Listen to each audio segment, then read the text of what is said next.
je vais parler des déterminations temporelles dans les images mobiles, donc c'est-à-dire toutes les images réalisées avec un smartphone et traitées avec une application. Pour faire ça, je vais procéder en 3 étapes. Donc en premier lieu, je vais présenter un peu un bref historique de la photographie mobile, cette technologie-là. Dans le deuxième moment, je vais présenter les modalités de représentation du temps dans les images photographiques. Pour finir avec quelques cas de figure qui démontrent les particularités du rapport au temps dans l'image mobile.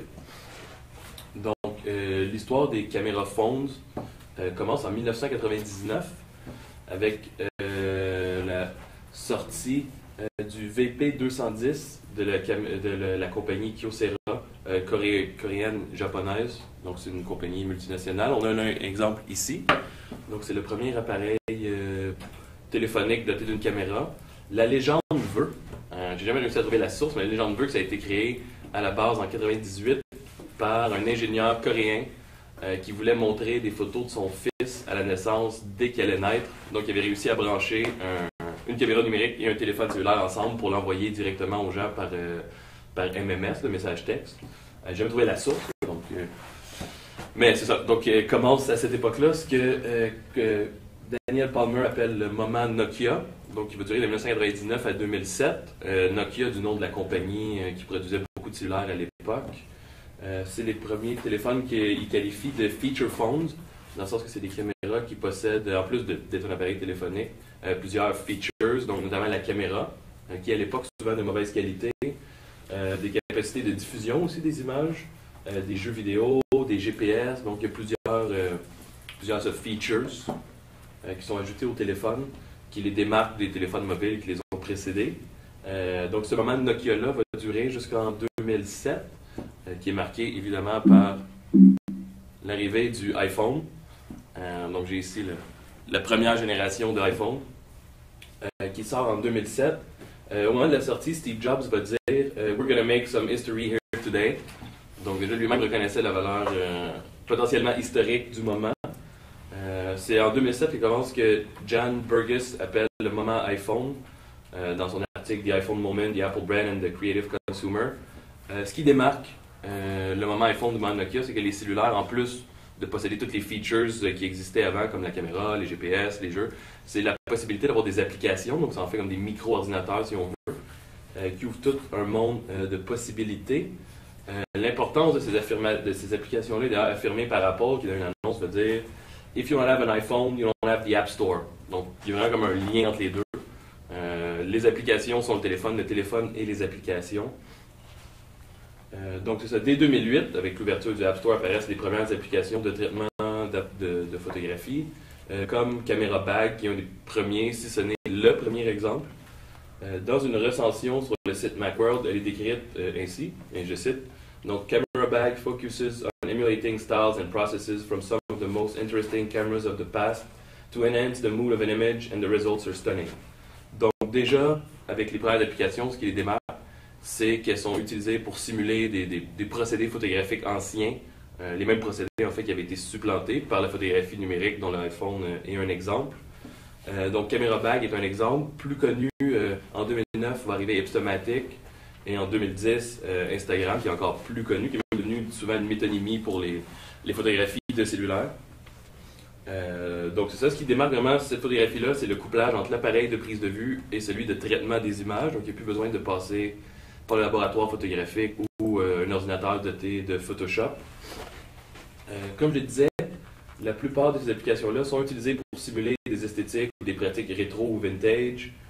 Par exemple, on peut simuler des Polaroids avec l'application Polomatic, qui est l'application officielle de Polaroid. On peut faire des full cross-processing avec le filtre X-Pro de Instagram. Et on peut faire des phérotypes avec l'application TinType, produite par la même compagnie que celle qui a produit Ipsomatic.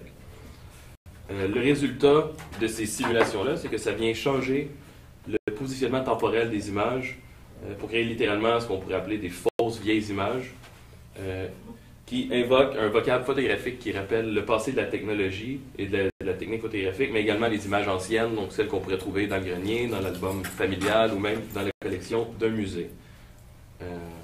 La particularité donc du moment iPhone, dans lequel on vit toujours en ce moment, serait, c'est ça, que ces photographies-là suggèrent un passé factice. Maintenant, pour bien expliquer ça, je vais présenter les principales déterminations temporelles possibles dans l'image. Bon. Donc, dans son ouvrage La photographie et le temps, Danielle Méo, qui est une auteure française, présente 4 modalités principales de figuration du temps dans l'image photographique. Elle, par exemple, ça, elle l'a écrit en 1997, donc elle parle des images traditionnelles sur film. Ensuite, j'en ajouterai une 5e qui s'applique seulement aux photographies mobiles de smartphones. Donc, la première, c'est ce qu'elle appelle la suggestion d'un avant et d'un après. J'ai choisi comme exemple la photo ici de Eddie Adams, l'exécution du Viet Cong à Saigon, que vous devez probablement déjà connaître, qui est très célèbre.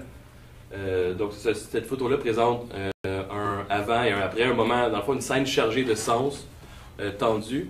Donc, évidemment, on comprend d'où vient l'avant et l'après. C'est que ça suggère qu'il y a tous des événements qui ont amené là et qu'il y a une suite aussi. Donc, c'est le moment juste avant que soit exécuté un Viet Cong par un général sud-vietnamien. Ça octroie à l'image une extension temporelle dans le sens que, justement, au-delà du simple moment qui est présenté, on a un avant, un après, donc un passé et un futur. Il y a comme une suite chronologique qui est mise en place dans l'image.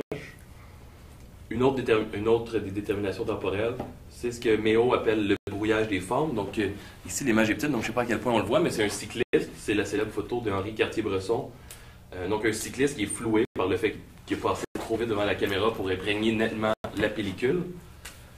Ce qui arrive, c'est ça, c'est que ça rappelle le temps de la prise de vue, qui est non pas instantané, mais qui est une durée. Et ça démontre aussi qu'il y a une action en cours qui déborde le simple cadre de l'image. Donc, à tout moment, si on veut, le cycliste pourrait bondir hors de l'image. Bon, évidemment, c'est une image statique, mais c'est la lecture qu'on peut en faire.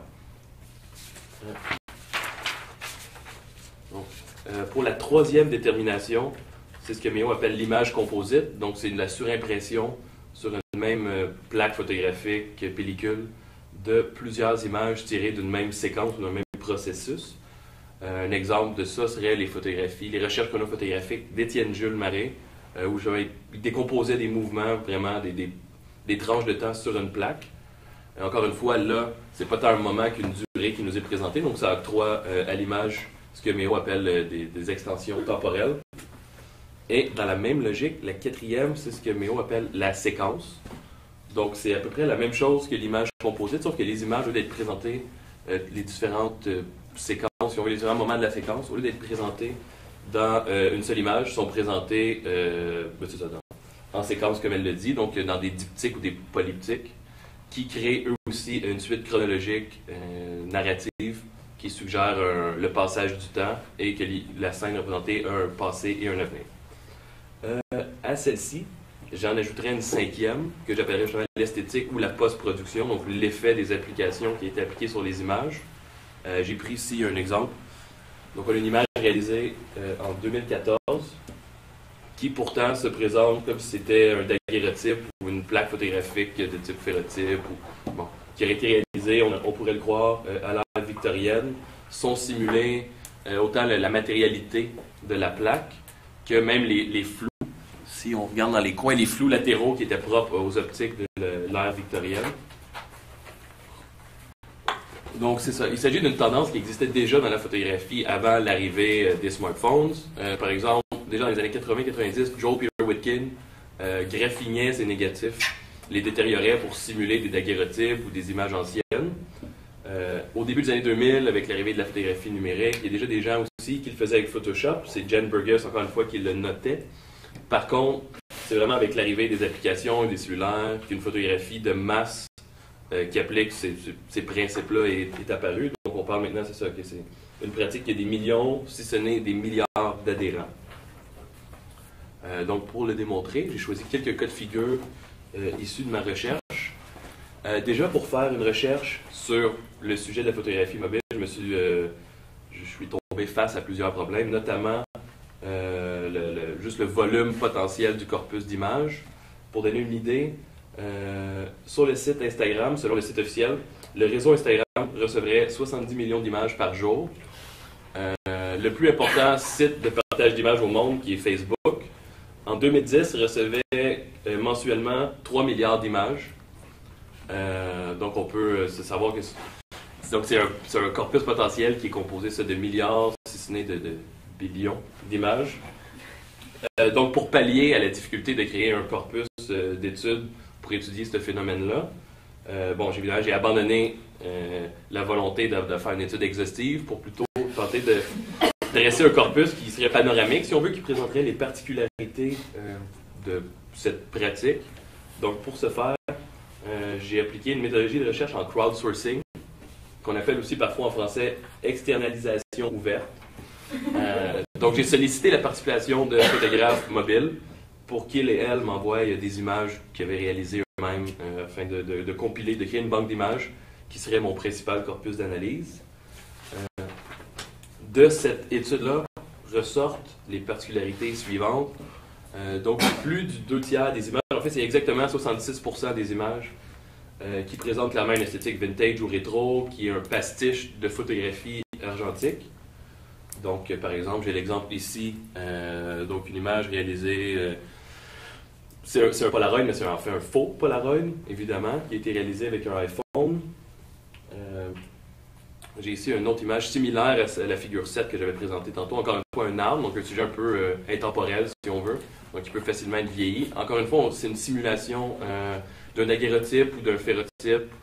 C'est pas clair la technique qui est utilisée, mais c'est clairement un référent à la photographie de la 12e moitié du 19e siècle. Parfait. Donc, des fois, les images, en plus de mettre en place, de mettre en scène, dans le fond, leur âge, de simuler qu'elles sont anciennes, des fois, ils vont même aller jusqu'à mentir sur leur âge, comme on peut le voir ici. C'est peut-être dur à voir pour vous. Dans le bas de l'image a été étampée en octobre 1984. Évidemment, c'est une image en fait, qui a été réalisée en 2014 avec l'application Epstomatic. Et on remarque également qu'il y a souvent un intérêt non seulement pour les vieilles technologies, mais les sujets photographiques sont vieux, donc se prêtent facilement au jeu. On a ici ça, une image vignettée, donc qui aurait pu être prise avec une vieille caméra Brownie, qui présente une diapo, en fait, qui date de 1919. Ici, on a une technologie ancienne, donc une fausse vieille photo d'une vraie vieille dactylo. Et finalement, dernière image, on a ici ça, un bateau à voile qui accoste, dans le fond, qui est traité photographiquement d'une façon qu'on pourrait croire en fait que c'est une époque où cette technologie-là est encore utilisée. Donc, il y a comme un accord qui est très présent entre les technologies qui sont simulées et les sujets qui sont choisis, qui servent à renforcer l'extension temporelle qui est donnée à l'image par la post-production que subissent les images. Et finalement, dernier détail découvert dans cette recherche, c'est que la majorité des images, donc c'est 71 dans le cas de mon corpus, des images qui sont de format carré. Donc c'est plus subtil, mais l'effet que ça a, c'est aussi de rappeler les... Donc c'est de rappeler les tirages carrés qui ont été produits par les caméras Instamatic de Kodak au début du 20e siècle, les Polaroid qui aussi étaient format carré, en tout cas si on parle des Polaroid 1600 classiques, et aussi les caméras de type jouet, les caméras lomographiques comme les Diana ou les Olga. Donc il y a tout un référent, si on veut, à la photographie sur film aussi qui est présent par le choix du carré. Choix qui apparaît délibéré quand on sait que la plupart des caméras numériques de cellulaire peuvent choisir plusieurs ratios, le 4/3, le 2/3, le 16/9, mais c'est le carré qui est omniprésent. Tous ces effets-là combinés ensemble ont pour effet, comme je disais, de donner à l'image une extension temporelle. Donc, ce qui arrive, c'est que la matérialité de l'image est simulée, ce qui a un effet double. Donc, déjà, on suggère que ça a été utilisé, que ça a été créé avec une technologie ancienne, ce qui suggère l'âge de l'image, et qui suggère aussi que les images sont contemporaines de la technologie qu'elles prétendent avoir utilisée. Et la matérialité permet aussi de simuler le passage du temps. Donc, les images peuvent être détériorées, vieillies, tachées, faussement, évidemment. Il y a l'application, par exemple, pour iPhone Mixtures, qui permet d'ajouter, comme dit le site officiel, des Dusty Film Scans. Donc, faire comme si c'était vraiment une image vieille, poussiéreuse, qui a été scannée. Avec l'application officielle de Polaroid, Polaromatic, quand on crée un Polaroid, on peut choisir la bordure de Polaroid. Donc, on peut déjà choisir des bordures qui ont été pliées, salies, tachées. Ça aussi a pour effet de suggérer que l'image a vécu plus qu'elle a vécu, qu'il y a un laps de temps qui s'est écoulé entre la prise de vue et la diffusion de l'image, si on veut. Donc, au final, ce qui apparaît, c'est ce qui est mis en place, c'est une négation du présent et du contemporain, selon Gilles Bartholin, qui va être supplanté par une simulation esthétique. Donc moi je parlais de ça de l'esthétisation de la post-production des images, à travers différents référents visuels qui suggèrent à l'image un passé. L'esthétisation des images, ça apparaît être une modalité de figuration du temps qui est propre à la photographie mobile, qui s'ajoute aux 4 déterminations temporelles que j'avais présentées en deuxième partie de ma communication. Donc, au final, l'imagerie mobile se démarque par un rapport particulier au temps où le présent est nié en faveur d'un positionnement temporel situé dans un passé qui est simulé. Merci.